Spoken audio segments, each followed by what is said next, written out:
भगवा पहन के मस्जिद पे दावा ठोक देगा कि आज यहाँ मंदिर है। सरकार कहती थी 2 करोड़ युवाओं को रोजगार देंगे, उस सरकार ने अब 12 करोड़ युवाओं को अनएम्प्लॉयड करने का काम किया। साफ हो रहा है कि मोदी ये अपना जो इमेज है वो चेंज कर रहे हैं, बीजेपी का जो इमेज है वो चेंज कर रहे हैं। चीफ मिनिस्टर से उन्होंने 30 अप्रैल को बात की। उनको हाथ में रोजगार न देने की बजाय उनके हाथ में भगवा झंडा देने का काम करते हैं। तब से मोदी ने ये कहा है कि मैं एक और पारी के लिए तैयार हूँ देश में, तब से बीजेपी और आक्रामक हो गई है। नमस्कार, स्वागत है आपका हमारे चैनल पर। इस वक्त हमारे साथ सामाजिक कार्यकर्ता श्रवण पांडे जी मौजूद है। जैसा कि आप लोग देख रहे हैं, लगातार ज्ञान व्यापी मुद्दे को लेकर एक नया वीडियो सामने आया है, जिसमें साफ दिख रहा है कि शिवलिंग की मूर्ति दिख रही है, पूरा साफ शिवलिंग दिख रहा है। साथ पे स्वास्तिक के निशान, डबरू के निशान, त्रिशूल के निशान में मिले हैं। तो आप कैसे देख रहे हैं? अब तो लगता है दूध का दूध पानी का पानी हो जाएगा। साफ शिवलिंग दिख रहा है। वो वीडियो वजू खाने के नीचे की पूरी वीडियो नया सामने आया है जो लीक हुआ है। देखिए, दूध का दूध और पानी का पानी। हाँ। आखिर सुप्रीम कोर्ट को इस पे फैसला सुना देना चाहिए, लेकिन ये कहीं ना कहीं इस देश के लिए ये केवल वाहवाही लूटने के लिए, जिस तरह से आप बताइए, मैं कहता हूँ, मैं भी भगवान को मानता हूँ, भगवान हमारे आराध्य हैं, लेकिन जिस तरह से इस देश में एक नफरत का बीज बोया जा रहा है, भारतीय जनता पार्टी इस देश में जाति और धर्म और मजहब के नाम पे इस देश की जनता को गुमराह करने का काम कर रही है। आप बताइए, बनारस काशी शिव की धरती है, आखिर गंगा किनारे बनारस बसा हुआ, मैं कहता हूँ वो गंगा जमुनी तहजीब, जहाँ हिंदू और मुसलमान सभी के धर्मों को सम्मान होता है। आखिर ये लोग इस देश में नफरत के नाम पे, भारतीय जनता पार्टी भगवाकरण, तुष्टीकरण और ध्रुवीकरण के नाम पे जिस तरह से इस देश के लोकतंत्र का खात्मा कर रही है, मैं कहना चाहता हूँ, हिंदू कहे मोहे राम प्यारा, तुर्क कहे रहमान, आपस में दो लड़ मरे मरन न जाना को। आखिर ये सटीक बैठता है क्या? भारतीय जनता पार्टी इस देश में हिंदू और मुसलमान की राजनीति से अलग होके इस देश में बेहतर शिक्षा के लिए, बेहतर स्वास्थ्य के लिए कहीं ना कहीं इस देश में उस मुद्दों को नहीं बात करेगी, लेकिन जब इनके नमूने इस देश में ज्ञान वापी का मुद्दा, ताजो महल का मुद्दा और कई मुद्दे इस देश में भुनाने का काम करेंगे, क्या देश का ये लोकतंत्र कहता है? ये कहीं ना कहीं इस देश के लोकतंत्र। ये मुद्दे पे आ जाइए।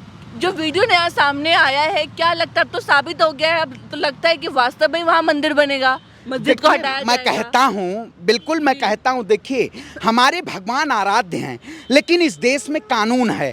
पूजा स्थल एक्ट 1991 में ये कहता है कि आज़ाद भारत के बाद 1947 के बाद जो यथास्थिति है, चाहे वो मंदिर की बात हो, चाहे मस्जिद की बात हो, चाहे गुरुद्वारे की बात हो, चाहे गिरजाघर की बात हो, इस देश में आखिर क्या इन्हीं मुद्दों को भुनाने के लिए इस देश में क्या किया जा रहा है? आखिर मैं कहता हूँ, ये जो सरकार कहती थी 2 करोड़ युवाओं को रोजगार देंगे, उस सरकार ने अब 12 करोड़ युवाओं को अनएम्प्लॉयड करने का काम किया। मैं कहता हूँ, हमारे समाज में कहा गया है, मंदिर और मस्जिद का जो स्टैंड है, जो बनना चाहिए, ये कहीं ना कहीं सीधे तौर पे एक नफरत और नैरेटिव फैलाने के जरिए इस देश में लोकतंत्र के जरिए कहीं नहीं, सरकार ये केवल भगवाकरण के जरिए इस देश में लोकतंत्र का खात्मा करना चाहती है। जी आज शिमला के दौरे पे थे, रोड शो किया उन्होंने, अपने 8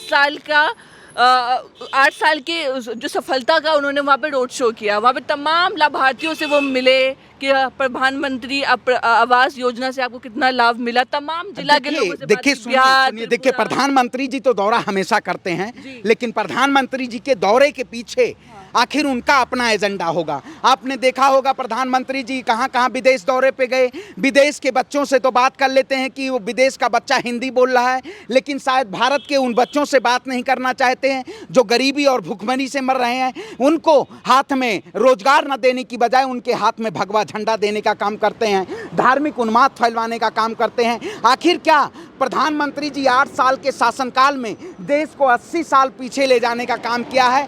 क्या इस देश में और बहुत सारे मुद्दे हैं, लेकिन कोई भी भगवा पहन के मस्जिद पे दावा ठोक देगा कि आज यहाँ मंदिर है? आखिर मैं कहता हूँ भव्य राम मंदिर बनना है, लेकिन ये लोग हमारे भगवान को कैद खाने में रखना चाहते हैं।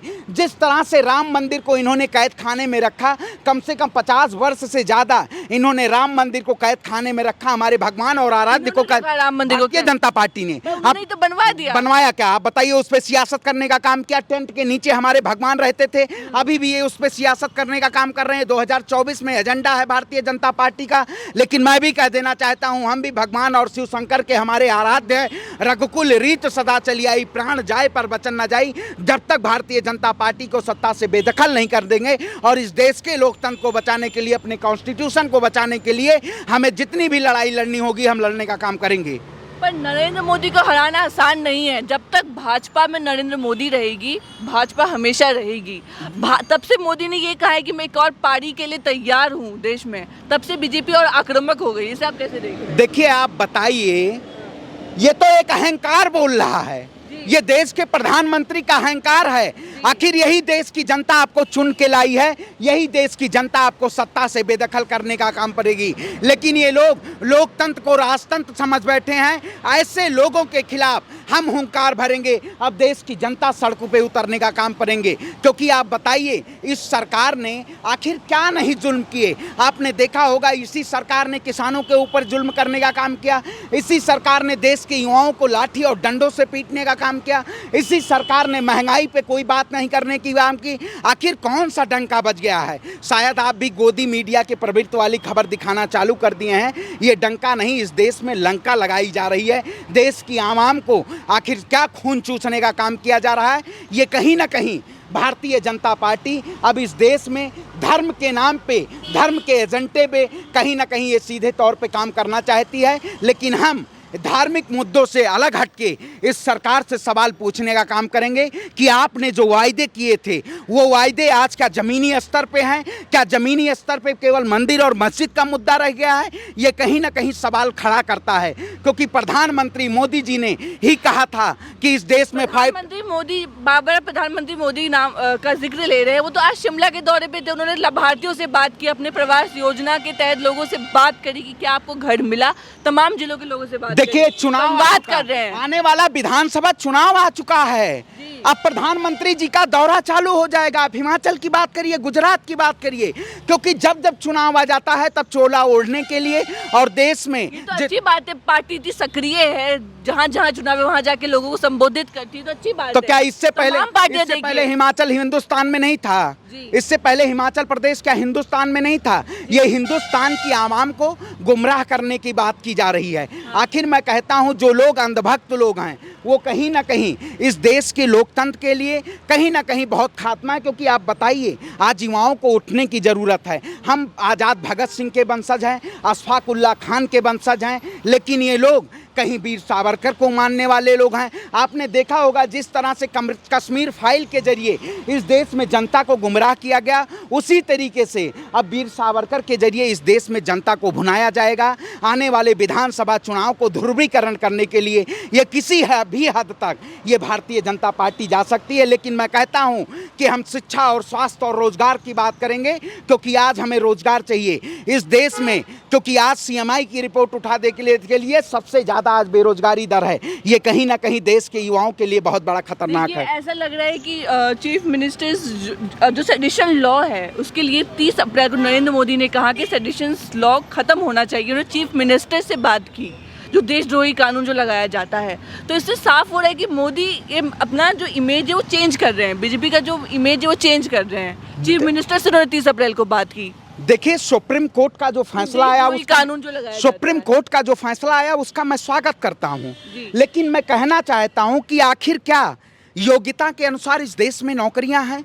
आप बताइए। सवाल नहीं समझे। नहीं, मैं समझ गया आपके सेडिशन कानून के जो UAPA और काफी जो कानून है देशद्रोह का, बिल्कुल सही बात है। क्योंकि इसे हटाना चाहते हैं। नहीं, देखिए, सुप्रीम कोर्ट में ये याचिका गई है, उसके बाद इस कानून पे बहस हुई है।